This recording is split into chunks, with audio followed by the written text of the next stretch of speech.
অসম সাহিত্য সভাই প্ৰতি দুবছৰৰ অন্তৰে অন্তৰে প্ৰদান কৰা জয়সিং হানছে বঁটা আজি ডিফুৰ ৰাংচিনা ভৱনত হোৱা এক বৰ্ণাঢ্য অনুষ্ঠানত লেখক সাংবাদিক পবিত্ৰ বৰাক প্ৰদান কৰে। জয়সিং হানছে বঁটাত আছে প্ৰশস্তি পত্ৰ, পিতলৰ জাপি, কিতাপৰ টোপোলা, চল, নগদ ধন আৰু এখন স্মাৰক।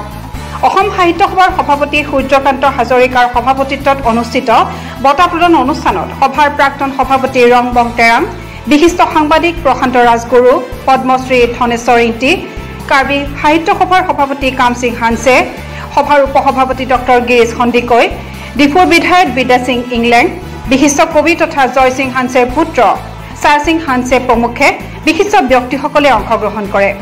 জিলাখনৰ বিভিন্ন প্ৰান্তৰ পৰা অহা সাহিত্য সংস্কৃতিৰ লগত জড়িত বিশিষ্ট ব্যক্তিসকলৰ উপস্থিতিত বঁটা গ্ৰহণ কৰি লেখক সাংবাদিক পবিত্ৰ বৰাই তেওঁ কৰা কামৰ স্বীকৃতি অসম সাহিত্য সভাই দিয়াৰ বাবে আজীৱন সাহিত্য সভাৰ ওচৰত কৃতজ্ঞ বুলি কয়।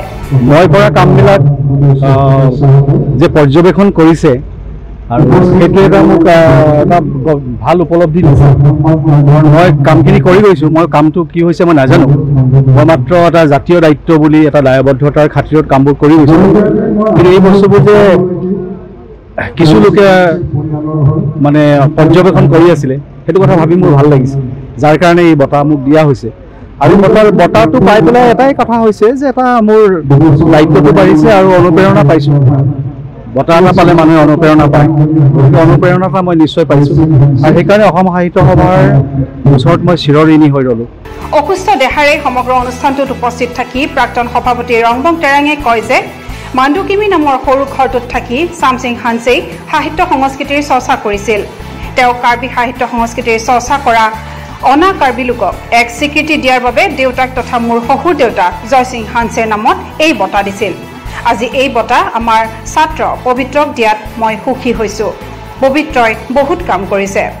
বিশিষ্ট সাংবাদিক প্ৰশান্ত ৰাজগুৰুৱে কয় যে মই আজি অনিমন্ত্ৰিতভাৱে ইয়ালৈ পৰিয়ালসহ আহিছোঁ, কাৰণ আজি ডিফুত এখন গুৰুত্বপূৰ্ণ সভা হ'ব আৰু এজন গুৰুত্বপূৰ্ণ ব্যক্তিক এটা বঁটাত প্ৰদান কৰা হ'ব। পবিত্ৰ মোৰ বন্ধু আৰু জয়সিং হানছেৰ তিনিওজন পুত্ৰৰ লগত আছে মোৰ এক সুহৃদয় সম্পৰ্ক। আনহাতে উক্ত কাৰ্যসূচীৰ লগত সংগতি ৰাখি জয়সিং হানছে স্মাৰক বঁটা গ্ৰন্থ আৰু অসম সাহিত্য সভাৰ মাহেকীয়া সংবাদ পত্ৰৰো শুভ উন্মোচন কৰা হয়। ডিফুৰ পৰা ছাইদুল ইছলামৰ ৰিপৰ্ট, আছাম টাইমছ পোষ্ট।